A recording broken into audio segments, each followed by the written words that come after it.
Hi friends, lilipit ako sa Kuya Salud! Friends, i-stop na tinasawa ko. Ano siya, nanonood ng TV. Hindi, nanonood siya ng palabas. Aray ko, sakit ng kamay ko, friends. Friends, ang dami-dami kong makeup, pero bakit hindi dito nakikita? Friends, mayroon akong natanggap na regalo. Ito, oh.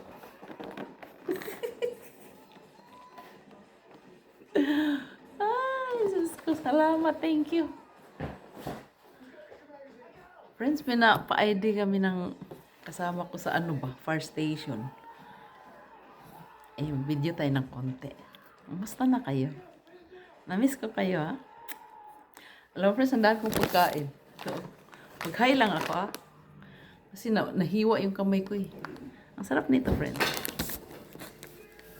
Kasama ko.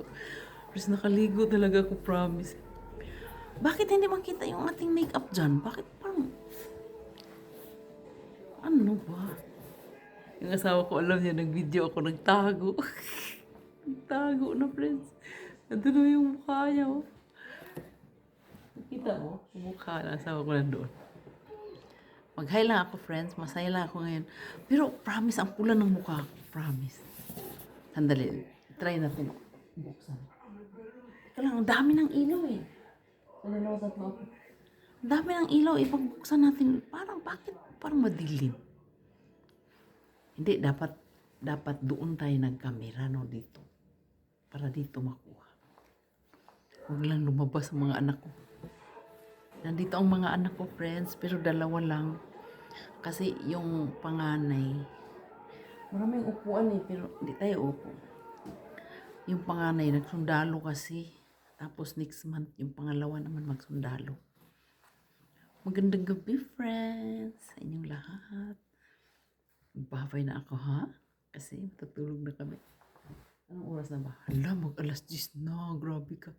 Nakalimutan ko maghapunan. Ano ba? Hindi ako nagutom, promise.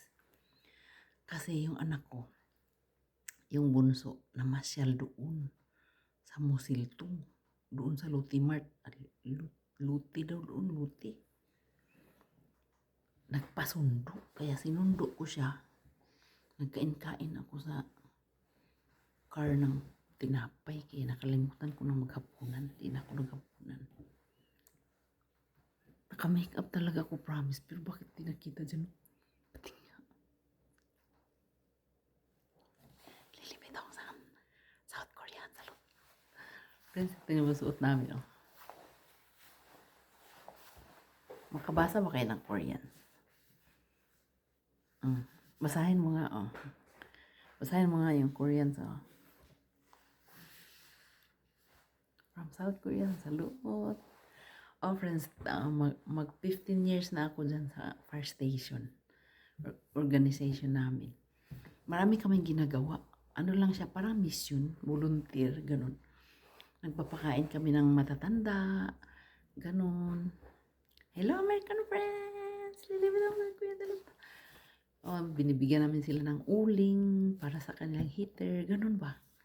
Nagbibigay kami ng mga kimchi, nililinisan namin yung barangay nila, barangay hall nila, yung iniistihan ng matatanda ba.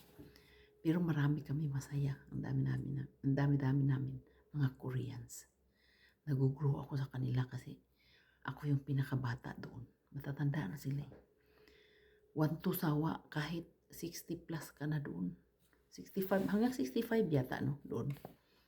Matagal pa tayo doon. Matagal pa tayo, friends. Ang daming mga benefits. Halimbawa, magpunta kayo sa mga party, halimbawa Olympics, ganun. Bibigyan kayo ng pera. Sa gobyerno yun. Kasi dito sa Korea, dito eh, kumbaga, kung para kay Caesar, ibigay mo para kay Caesar, ganun.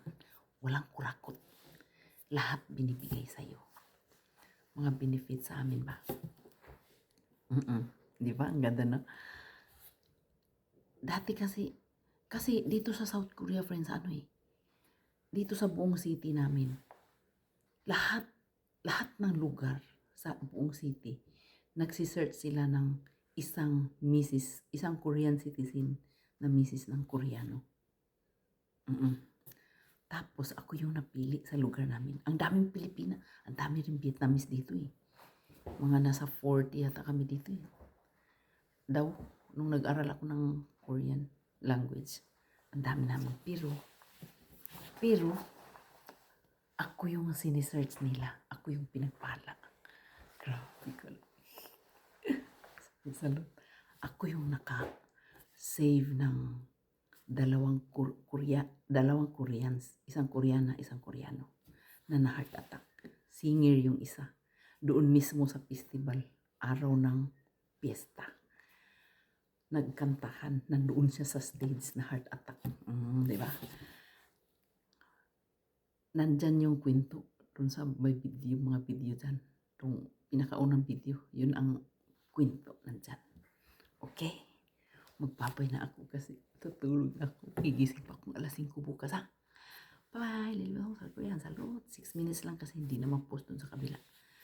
Stay big and Mary Barstrom. Annyeong! Bye-bye!